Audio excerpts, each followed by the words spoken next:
Hey, I'm live. It's Friday night. It's 8 o'clock Eastern time, 6 o'clock Mountain time. How's everybody doing? With my homie from England. You're going to be dropping in tonight. I know it's 1 o'clock, Leroy, but hopefully you stayed up late enough. But of course, I did one on Monday as well. We have, of course, had to abort our last Friday live stream because I was having technical issues. And as people are jumping on and people are just probably just now getting their notifications, sometimes I don't get a notification until after my videos been taped.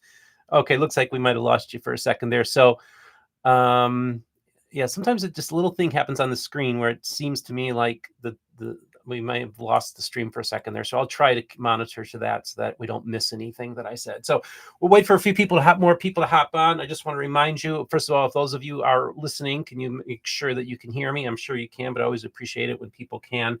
Oh, I just got my notification now, a minute in that I'm live. So then more people start hopping on as well. So before I get started and talking about Tim Ballard's interesting history with evangelicals, and it really is, and I have connections. I have a couple really solid connections within Tim Ballard's sphere, people who are very, very close right-hand men to him.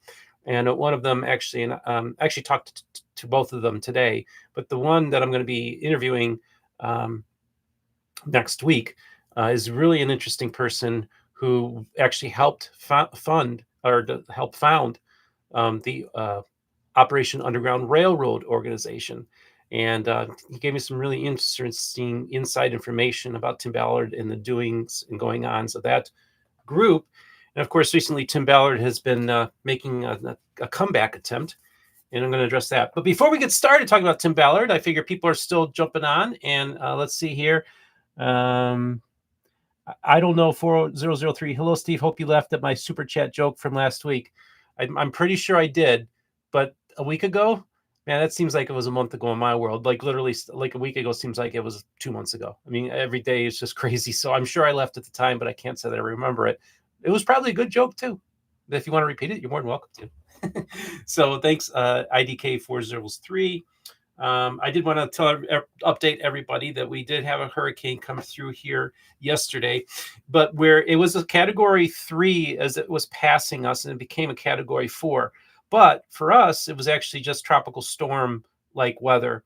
It never got too scary. We had 2 tornado warnings, which is not unusual, and we slept well. We had a tornado warning going off while we were eating dinner, and we didn't really looked at the situation and weren't too concerned about it. So I want to thank everybody for their thoughts and prayers, but let's more importantly extend our thought and prayers to the people in northern Florida and southern Georgia who got devastated. This was a devastating storm. It was a huge storm. And I want to tell you that the areas that got hit are poor rural areas. And when hurricanes hit those communities, like here in this part of Florida, it's so wealthy that if hurricane hits here within 6 months to a year, it doesn't look like it ever came through. But there, it's the damage will be there for years. It will take, in some places will probably never recover. I heard whole towns have been wiped away. I used to go every year actually to northern Florida for like 6 months. And actually my first year of doing Mormon book reviews was my last summer there. It just got to be too much doing the channel and doing all the travel. So I'm very familiar with that area that got slammed last night. I talked to my friend on the phone yesterday to see how he was doing. And I texted him to tell him, hey, it's just became a category 4. And I called him today, and his house was destroyed. It's right across the street from the place I used to stay out there. So I know somebody personally that had severe damage done to one of their homes up there in northern Florida. So keep them in your prayers. I don't know how well known they want to be, so I won't say their names. But I do want to tell them I am praying for them. Oh, that's right. Yeah, your camera broke, so I threw $2 at you. Hey, that was a good IDK 4003. And I'm good. When actually what it was is I bumped the wire as I was grabbing a Book of Mormon, and for whatever reason it dislodged it and wouldn't let me hop back on. It's just kind of weird. But I do want to get a new camera anyhow. I'm kind of sick of this camera. But be that as it may.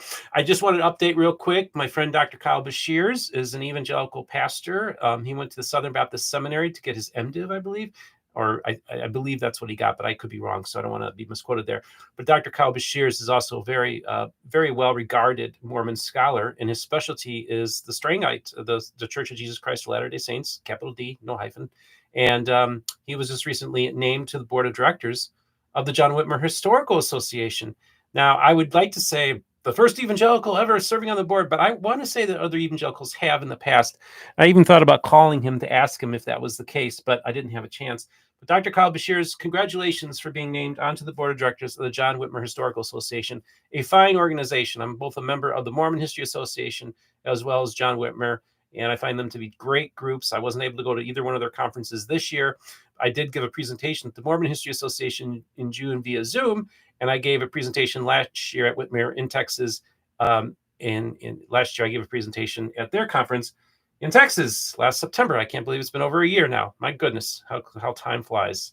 All right, so I wanted to preview a couple interviews that are coming out that I'll be doing, and then I want to talk about Evangelicals and Tim Ballard interactions and preview an interview that I will be doing next week with an individual who was one of Tim Ballard's right-hand men and actually helped found Operation Underground Railroad and was one of the key people that was helping him with this tour, the American Covenant, as well, that kind of put him on the map in many ways.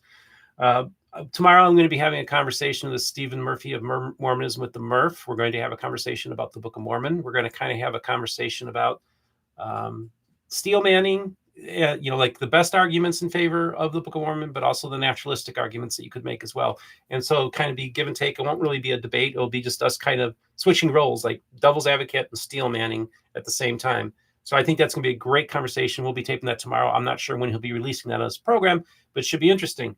I also taped this week an interview with an evangelical who was Latter-day Saint, and now he's an evangelical, and him and his wife came on the program. He's an evangelical. His wife is agnostic, and they have 6 kids. And they were on Shark Tank back in the day. So he's got an interesting story to tell. And I also, and that leads to this Monday, I will be interviewing some evangelical podcasters. One is an ex-LDS who's now an evangelical, and it's with his pastor, who's an Assemblies of God minister in Seattle. She's his co-host, so it's a pastor, and it's Assemblies of God mega church pastor.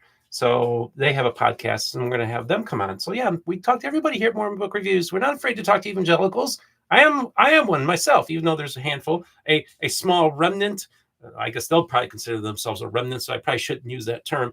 A small fringy group of neo fundamentalists, hyper Calvinists, who think that their definition of evangelical is what an evangelical is, and they I guess I heard Nemo got excommunicated from the church. I think they've tried to excommunicate me from the evangelicalism, but didn't work, homies. Didn't work. I got plenty of evangelicals, backers, and they love you.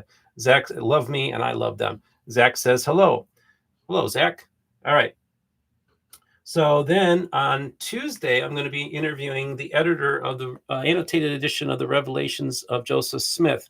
The chronological history of the Restoration is recorded in his journal. And David Hocking will be my guest. This edition will never see the light of day. I have one of the few copies of this particular edition that he had to do a redo. So those new copies have just come in, and we're going to be having him on to talk about it. So this was actually probably going to be worth something because it's a rare edition that was sent to me. This will never see. There won't be a whole lot of these out there. Let's just say, if this might be the only one for all I know, maybe 1 or 2 others, but that's it. So now it is a rare edition. Okay, and IDK 4003. Have you considered interviewing Magaya? I think he's the Native American chief that had that conference last weekend, but the Ojibwe conference in the Book of Mormon, if I'm not mistaken. Yes, okay, yes, it is. Yes, I don't know what to do with him because I've heard a lot of things, but I know he kind of went after Rod Meldrum and said Rod Meldrum's a friend, so I was kind of hesitant to. And I don't know if he patched things up with Rod, but at first Rod was like all on board and enthusiastic, and then something happened, and so I tend to feel like if Rod Meldrum is keeping his distance from him, I kind of take that as, but I don't know. I don't know the whole story, so that I'm just going by what I know, what little I know. I haven't been watching it too closely. I have a few people who've been keeping me up to date on it and have also recommended that as well.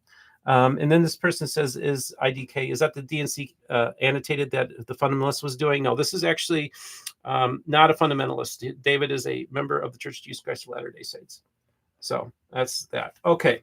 Then let's talk about the person I'll be interviewing later next week, vis-a-vis the connection that he has with Tim Ballard and what his interesting story about the attempt for Tim Ballard to sell himself into the evangelical community, and also use that as a means to essentially give an image of the Church of Jesus Christ of Latter-day Saints that perhaps evangelicals hadn't seen before. Now, Tim Ballard's been a very interesting person for a very, very long time. And I've been keeping an eye on him for well over 10 years, probably 12 years.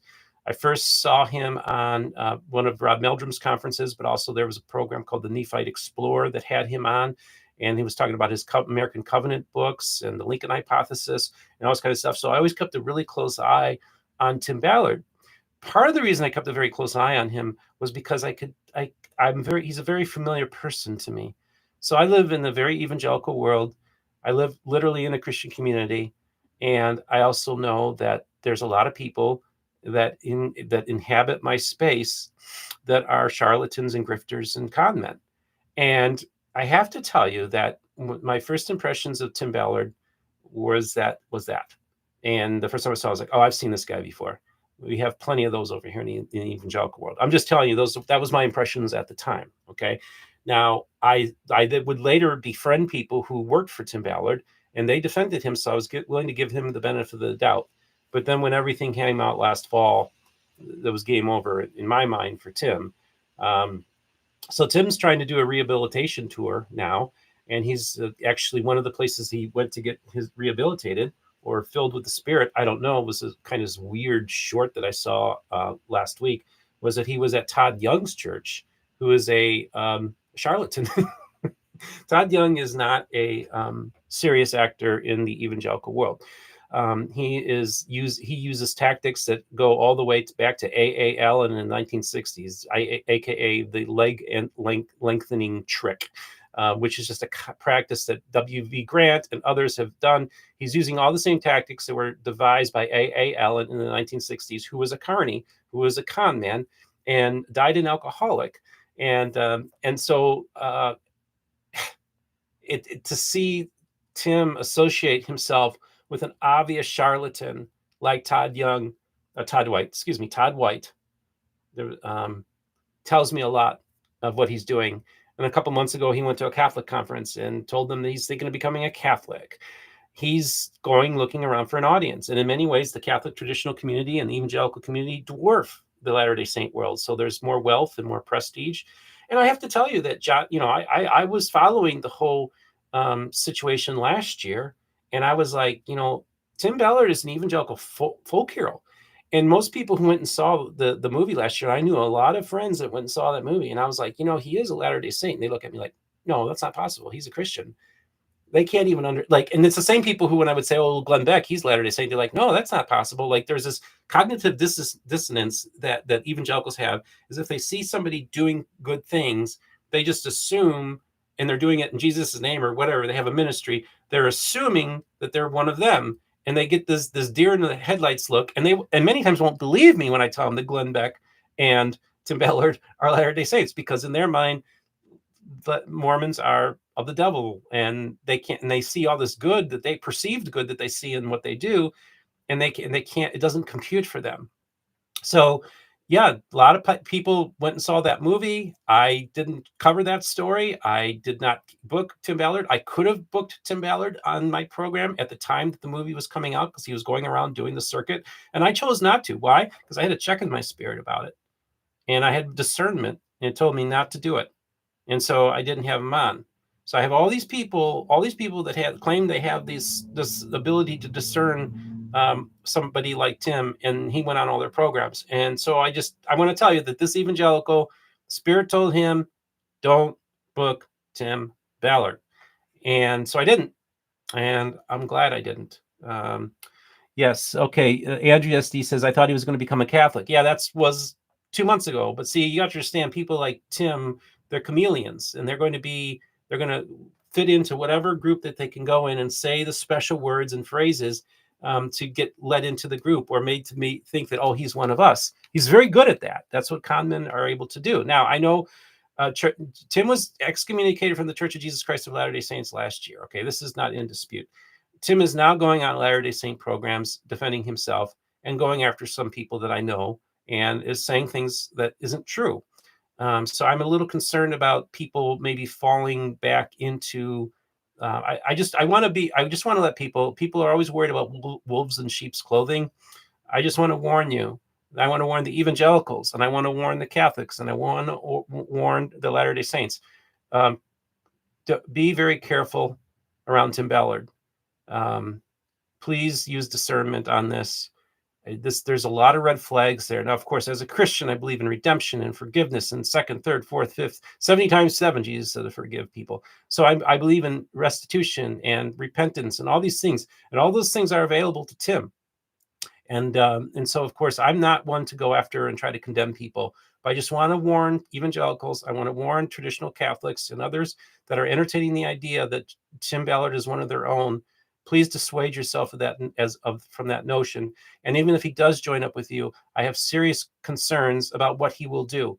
I live in a Christian community. There's plenty of charlatans that have come through here throughout the years. I can spot them a mile away. And there are plenty of Tim Ballards in our camp.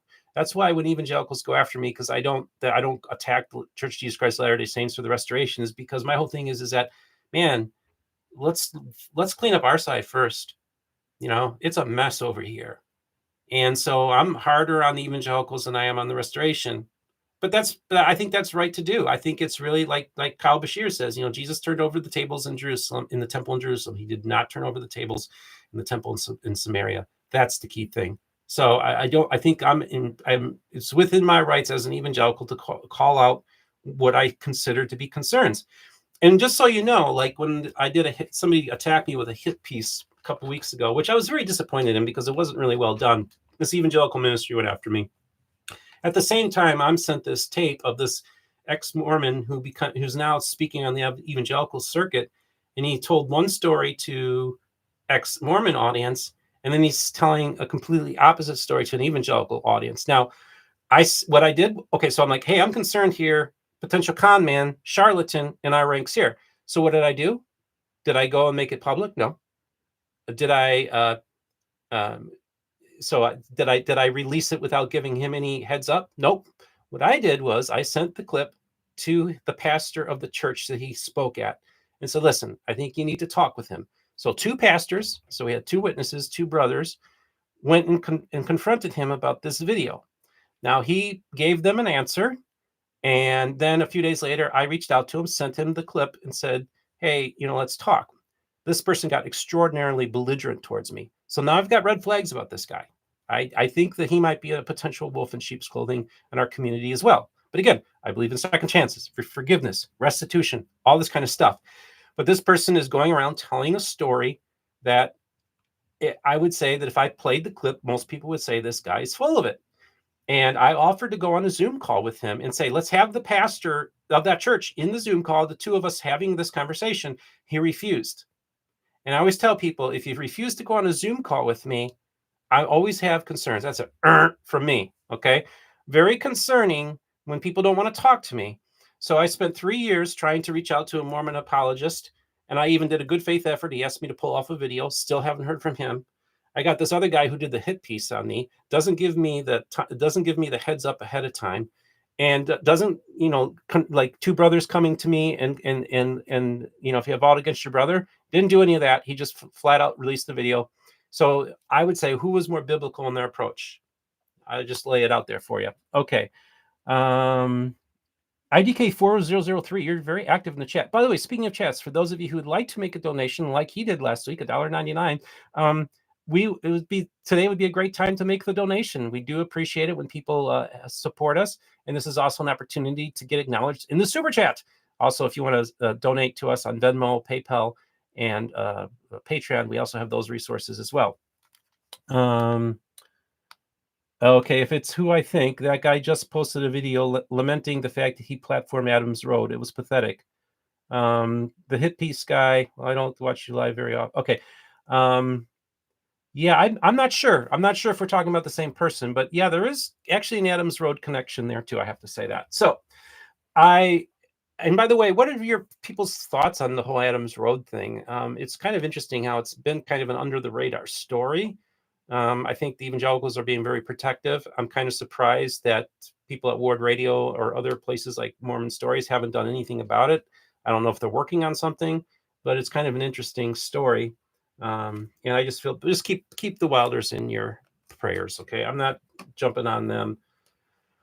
So this is the thing. Tim Ballard is somebody that I think we all need to be very super cautious around. I do think that, if he does repent and changes his ways and admits to the wrongdoing that he did and not try to attack people, you going after these people who are witnesses in these cases and stuff like that.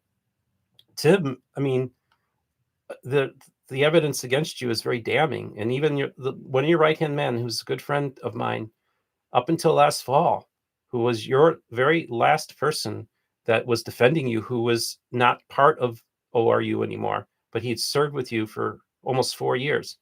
When this person said, I looked at the affidavits, sorry, Steve, I have to say, it all adds up now. And when that person finally, when that shoe dropped, that was when I was realizing, like, okay, I never did any attacks on Tim Ballard, but like I said, years ago, I picked up there was something really wrong with this guy. And there was a reason why I didn't book him on my program last year, was because I really felt there was something really off about him. And I think it's because I am in evangelical circles and I can recognize charlatans and con men who take advantage of vulnerable people and gullible people. And I'm not saying everybody who I mean, he was a very charismatic man, good looking man. He had all the attributes of somebody that looks like an American hero. He did his, but to me, come on, you're doing an alpha male conference. I mean, come on. No alpha male will go to an alpha male conference. So if you went to one, you're not, in case you're wondering.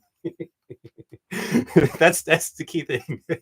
But I just think that there's something off with the guy, and I do think that he needs to get help. So keep Tim Ballard in your prayers and keep the victims in your prayers as well. There have been a lot of hurt people's, a lot of messed up lives and messed up people that got jumped onto the Tim Ballard bandwagon, and their lives have been devastated as well. Okay, I didn't know about Adams Road until the Hit Piece article did a video about it. My only thought was you were so obsessed with the fighting the cult that you got swindled by real cultists. Sorry, I was pretty mad about it. Okay, yeah, I think, okay, yes, I do understand that. Yes, I know who you're talking about. That's a separate story. The Hit Piece guy has nothing to do with the other Christian person that I was mentioning. But yes, I agree. I agree entirely. Like, there are so many cults in the evangelical world. They're everywhere. I would say there's an evangelical cult in just about every community in the United States of some sort, whether it's a personality cult. Many of these megachurches are megachurches because they're personality cults. Okay, you got these dominionists. You've got these NAR people who are trying to they've politicized Christianity. I think that's a cult-like mentality. So yeah, there are way more evangelical cults out there than people can realize. And I know many, many people in this Christian community that got caught up in cults throughout the years. Many family members of mine got caught up in cults. That's the story that evangelicals don't like to talk about, is the amount of cults that are in our midst. And that's why when people say Mormonism is a cult, it's like, nah, that's not a cult. That's a full-fledged religion. And for those of you who want to criticize me on the evangelical side, I grew up in the back, just a few miles from Jack Hyles, Dr. Jack Hyles, who in the 1970s and 80s was one of the biggest churches in America, the world's largest Sunday school. And he was the founder, basically, of the IFB, Independent Fundamentalist Baptists, okay? All right? You want to see a cult? That's a cult. You want to see a personality cult? That's a personality cult. Witnessed it firsthand. Was at his church even. And I knew many of the people at that church. So I'll have you know, I've seen plenty of evangelical cults. I had family who got involved in the shepherding movement in the 1980s, and that was messed them up. I had people that were involved in the, exorcist cult in the 1970s and 80s. that was in Haguish, Illinois. Okay, so I know plenty of people that have been victims of cults, and this is the thing. And people want to make this a charismatic thing. No, we knew a Christian Reformed minister that freaked out and went up to the hills because he thought the end of the world was coming. We had Harold Camping, who was a minister in the Christian Reformed Church in good standing, who established the entire basis of his theology that would later cause him to start giving dates for the end of the world, was based when he was a good Christian Reformed minister in good standing, and he became a major cult leader. And of course, now he has since died. He does the family radio hour net channels or stuff like that. So there are so many cults in the evangelical world, and because I don't know why they even go after other religions at this point. What's the point when with such a mess on our side? And it's terrible what we've got going on. We got serious problems in this evangelical world, and I would say that I just see these people that attack the church. They're bullies.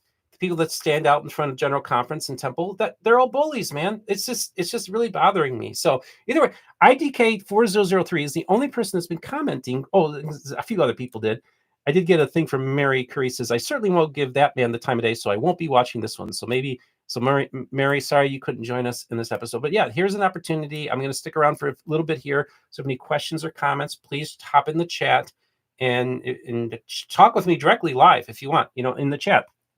In order for you to participate in the chat, you do need to be a subscriber to Mormon Book Review. So we have a nice amount of people here today, and I like to keep it consistent with our Friday night live.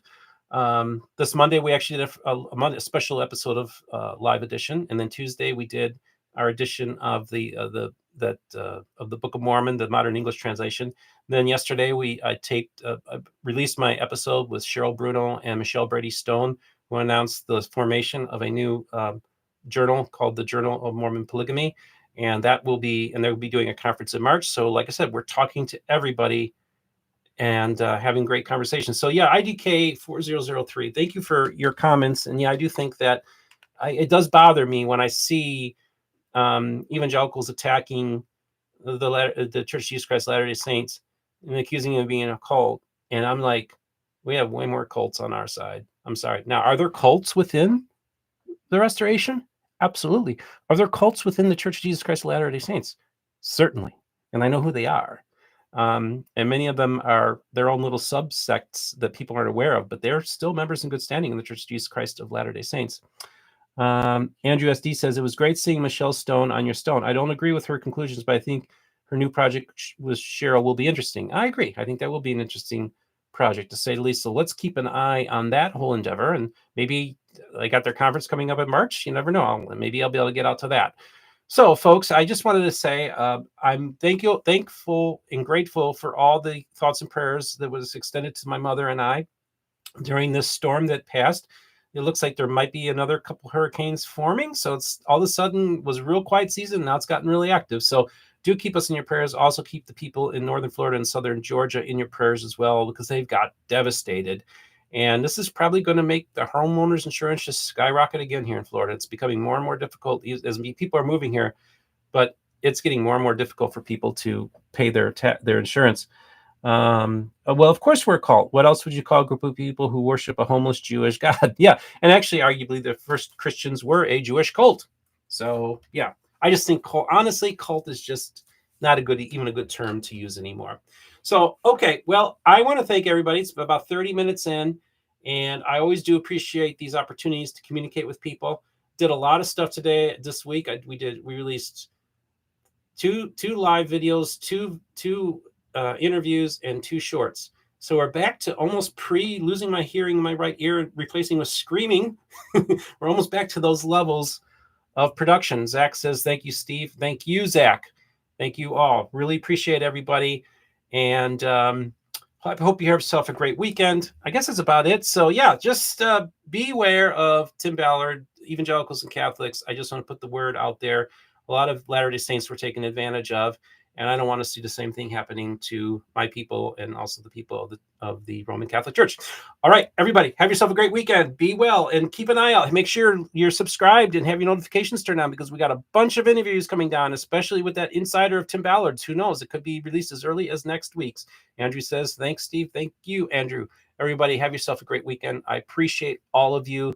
and couldn't do this without you. And I am now going to start on my weekend. See y'all later. Oh, hold on 1 second. Firecloud says, I'm curious if any members of the Tabernacle Choir refuse to take the mRNA gene therapy. I do not know the answer to that question. All right, folks, everybody, be well.